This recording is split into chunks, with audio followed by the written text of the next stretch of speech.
la mirada torcida.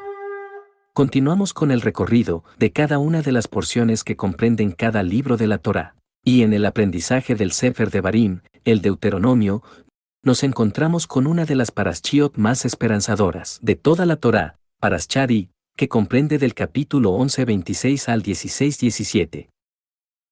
Esta porción es una llave para conectar con señales, prodigios y maravillas. 120 versículos conforman esta parashá, y este es el valor numérico de la palabra plilla, que significa maravilla, por lo cual, la aplicación de lo que esta porción enseña nos lleva a vivir maravillas, pues esta sección de la Torá está llena de bendiciones y situaciones de alegría. En los primeros 28 versículos del capítulo 12 de Deuteronomio se repite constantemente el concepto, y te alegrarás con tu familia. El capítulo 13 desenmascara y habla sobre los falsos profetas. En el capítulo 14 se refiere nuevamente a los alimentos santos y cierra este mismo capítulo, hablando de las bendiciones y éxito que genera el diezmo. El capítulo 15 nos habla de cómo ser escogidos para poder ayudar a los demás. El capítulo 16 habla de las fiestas de peregrinaje y la alegría de celebrarlas.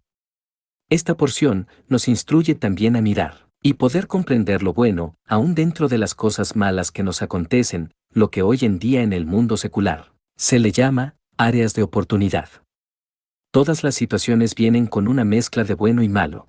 Cuando escogemos ver lo bueno en todo, aún en lo malo, nos estamos conectando con la luz del Creador. Y nos abrimos a las bendiciones. Primera de Tesalonicenses 5:21-22. Examinadlo todo, retened lo bueno. Absteneos de toda especie de mal. Lamentaciones 3:38. ¿De la boca del Altísimo no sale lo malo y lo bueno? Jeremías 29:11.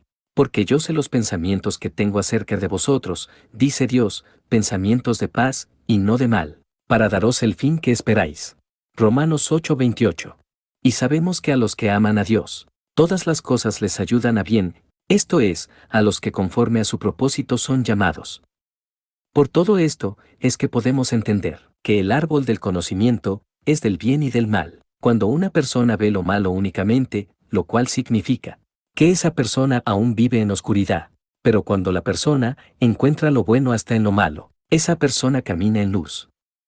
¿Cuáles son los planes de bien y no de mal que tiene Dios para nosotros? La respuesta está en la frase que más se repite en esta porción, es: te alegrarás tú con tu familia. Y al final, cierra esta parashá diciendo: Ish kematenat, yado kebirkat, Adonai Eloheja, asher natan lag. Cada uno con la ofrenda de su mano, conforme a la bendición que Adonai tu Dios te hubiere dado. Y comenzamos este shur con una reflexión. La única pregunta en todo el mundo, para la cual todos tienen una respuesta es: ¿cómo es Dios? Todo mundo tiene una opinión acerca de cómo es Dios.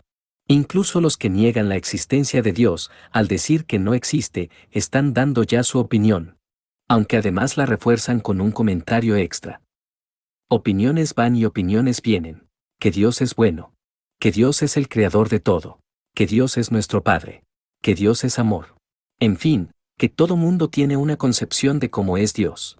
Y aunque todas puedan tener algo de cierto, y hasta quizás se complementen una y otra, la verdad es que cada uno tiene una opinión, que además se la creen ellos mismos.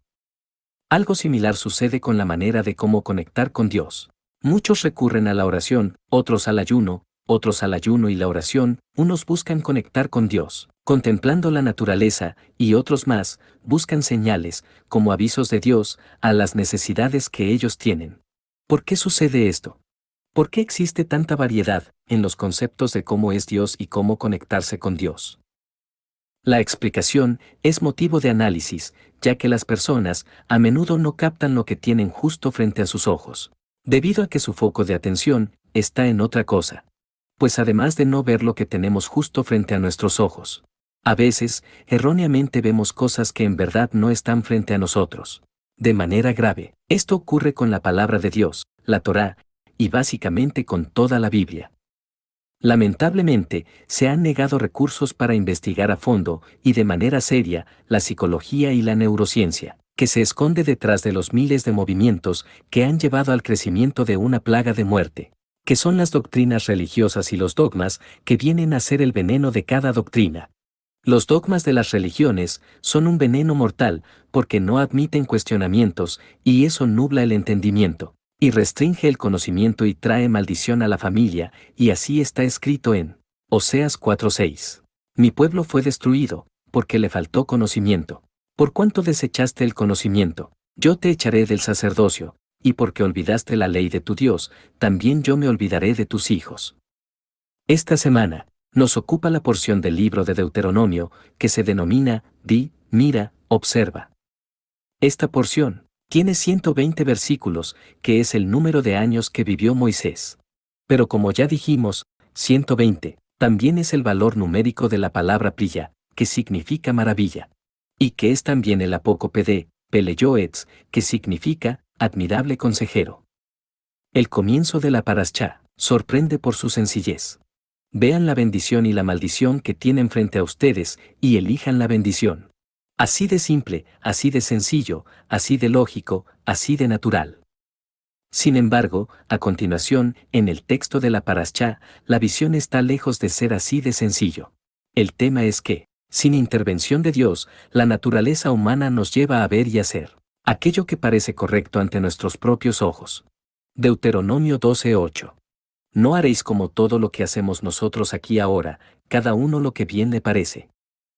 Lo que es necesario, es seguir lo que es correcto ante los ojos de Dios, como se enfatiza una y otra vez. Deuteronomio 12:25. No comerás de ella, para que te vaya bien a ti y a tus hijos después de ti, cuando hicieres lo recto ante los ojos de Dios. Deuteronomio 12:28.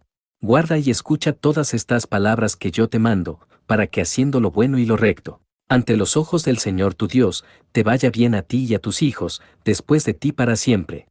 Deuteronomio 13:18. Cuando obedecieres a la voz del Señor tu Dios, guardando todos sus mandamientos que yo te mando hoy, para hacer lo recto ante los ojos del Señor tu Dios.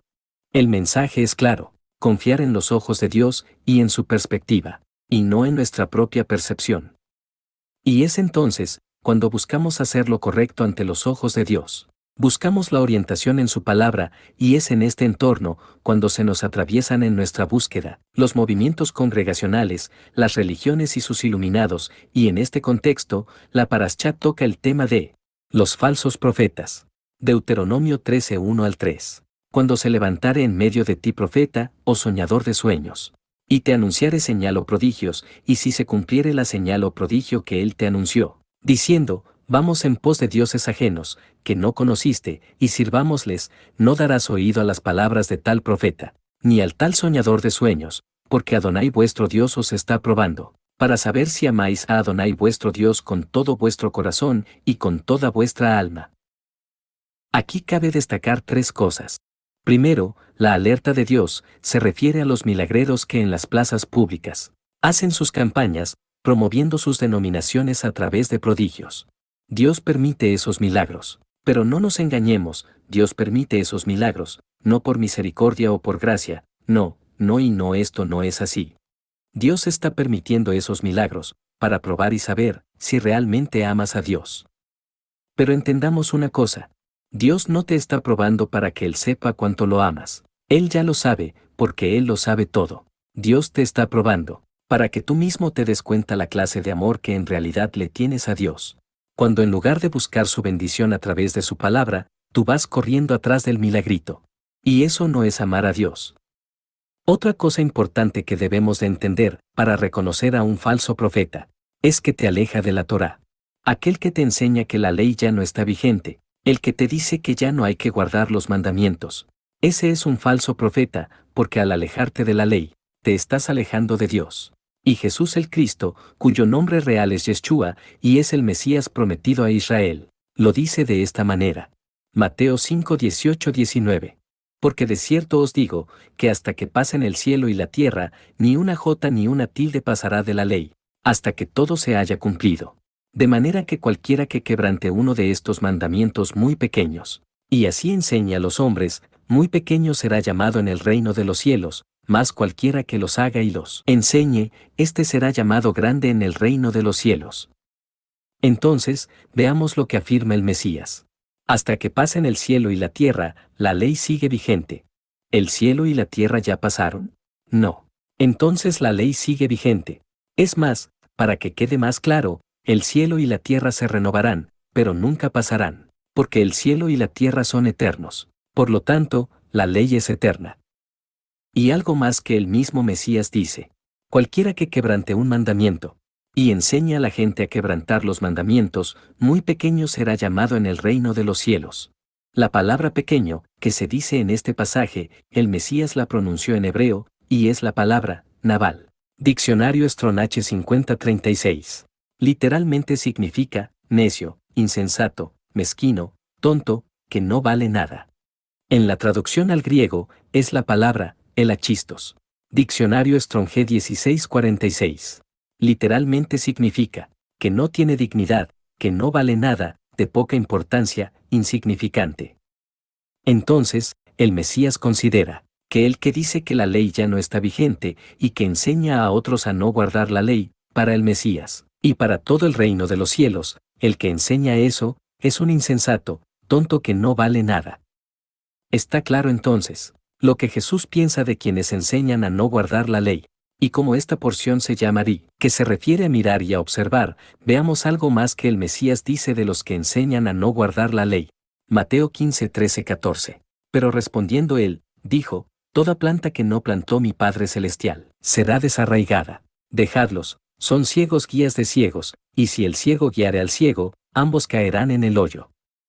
Entonces, Deuteronomio en esta parashá nos enseña que, los falsos profetas y sus prodigios, existen como una prueba para saber que tanto la gente ama a Dios. Y es el apóstol Juan, en el Nuevo Testamento, quien lo enseña de manera clara y contundente. Primera de Juan 5:3. Pues este es el amor a Dios, que guardemos sus mandamientos, y sus mandamientos no son gravosos. Así que, ahí lo demuestra el apóstol que se recostaba en el pecho del Mesías, aquellos que han creído que ya no hay que guardar la ley de Dios, está claro, no aman a Dios.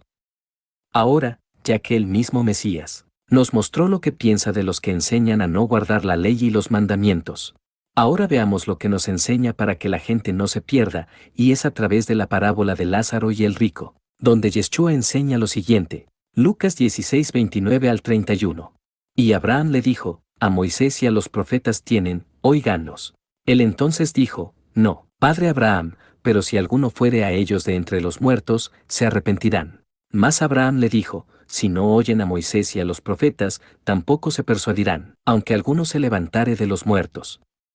Y esa enseñanza se cumple, el Cristo se levantó de entre los muertos, y los que hoy se dicen sus seguidores, no hacen lo que él enseñó. El Mesías retoma la palabra, y sale al paso de los que aseguran que él vino a quitar la ley de su Padre, y plantea su postura de la siguiente manera. Mateo 5:17. No penséis que he venido para abrogar la ley o los profetas, no he venido para abrogar, sino para cumplir. Debemos de entender que el Nuevo Testamento fue traducido del idioma hebreo al griego, y del griego al latín, y de ahí al español. Por lo tanto, para comprender el mensaje, debemos conocer los términos reales, y en este caso, cuando el Mesías dice que él vino a cumplir la ley, en la concordancia en griego del diccionario Strong, es la palabra G4137, pleroo, que literalmente significa engrandecer, magnificar, hacer que abunde, difundir, hacer que se obedezca. Por lo tanto, lo que el Salvador de este mundo está diciendo es: no penséis que he venido para abrogar la ley o los profetas, no he venido para abrogar, sino para engrandecer la ley y hacer que se obedezca. Aquí el Mesías solo está cumpliendo lo escrito en el Salmo 138:2, porque has engrandecido tu nombre, y tu palabra sobre todas las cosas. Entonces, el llamado de Dios y de su Hijo el Mesías, es para que veas y te des cuenta de que, cuando alguien te está queriendo alejar de la Torá, en ese momento Dios te está probando, para demostrarte a ti mismo cuánto le amas, y de qué manera lo amas. Pero esto no solo incluye a los iluminados de las religiones, esto también incluye a la familia. Deuteronomio 13:6 al 8. Si te incitare tu hermano, hijo de tu madre, o tu hijo, tu hija, tu mujer o tu amigo íntimo, diciendo en secreto: vamos y sirvamos a dioses ajenos, que ni tú ni tus padres conocisteis, de los dioses de los pueblos que están en vuestros alrededores, cerca de ti o lejos de ti, desde un extremo de la tierra hasta el otro extremo de ella, no consentirás con él, ni le prestarás oído, ni tu ojo le compadecerá, ni le tendrás misericordia, ni lo encubrirás. El Mesías ratifica esto, y lo dice de esta manera. Mateo 10, 36-37. Y los enemigos del hombre serán los de su casa. El que ama a padre o madre más que a mí, no es digno de mí. El que ama a hijo o hija más que a mí, no es digno de mí.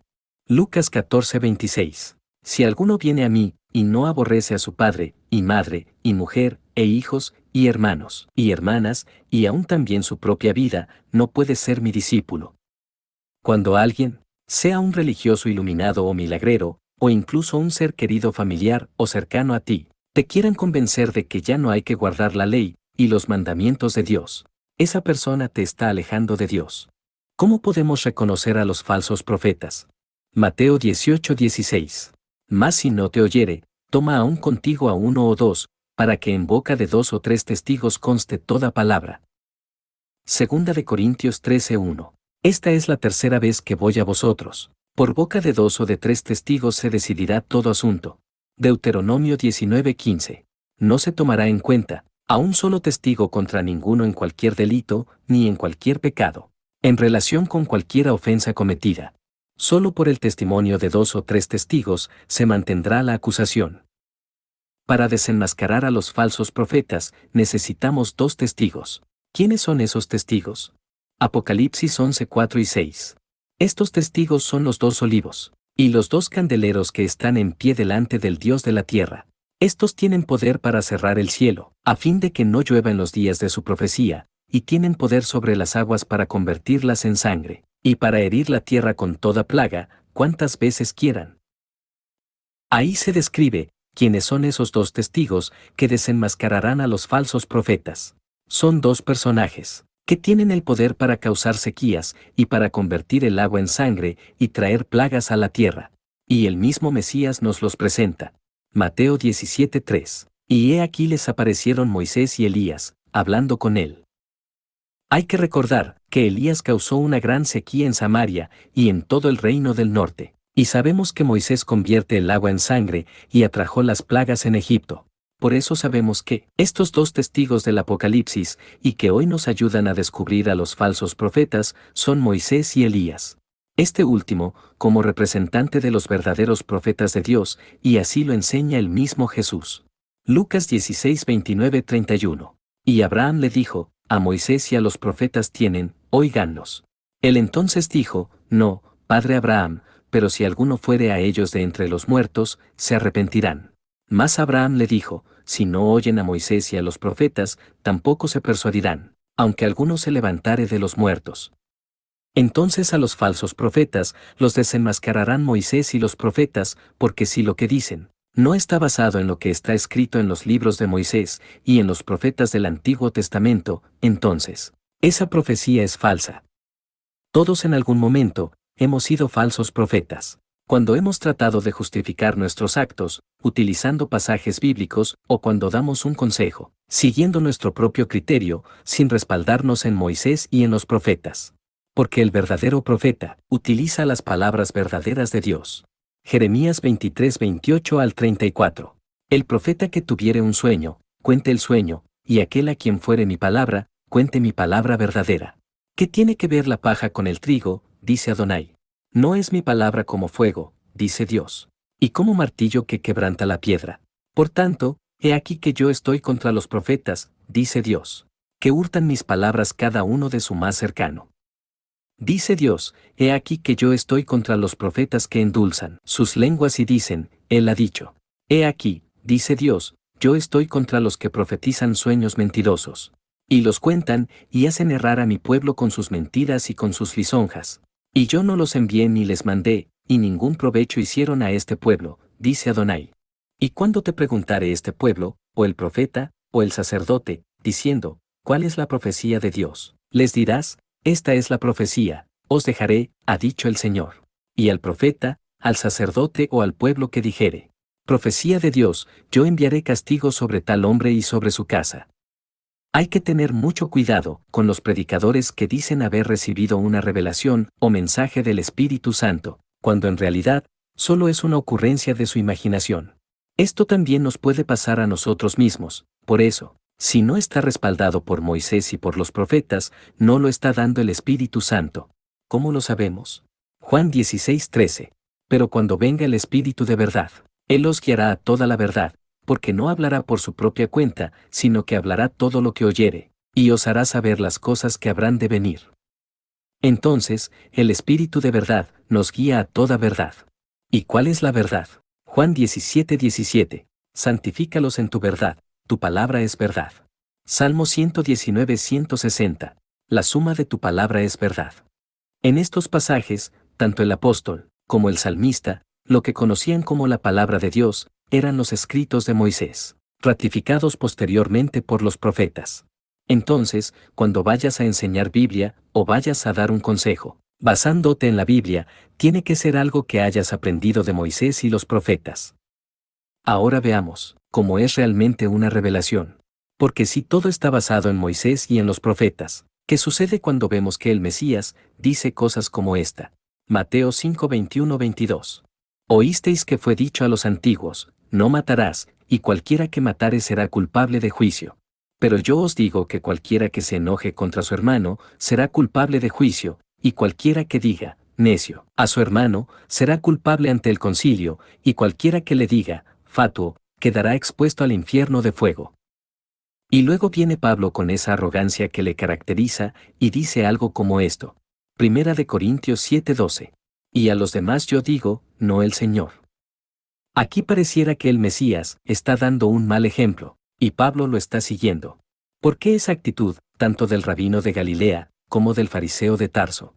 La realidad es que ni Pablo y mucho menos el Mesías están anteponiendo su criterio o su pensamiento por encima de lo que escriben Moisés y los profetas. Lo que están haciendo es compartir el entendimiento que tuvieron al escudriñar los escritos de Moisés y de los profetas. Tanto el Mesías como el apóstol están explicando la profundidad del texto que estudiaron y lo que entendieron, lo cual no desplaza al texto original, sino que lo viene a complementar. No matarás, pero además, cuando haces enojar a alguien, es como si lo mataras. Por eso debes de ser culpable de juicio. A esto se le llama revelación, y toda revelación es complementaria al conocimiento de la Torá. La revelación solo viene por estudiar la Torá. La Torá es la única verdad, porque la Torá es la palabra de Dios. Y en su palabra está su presencia.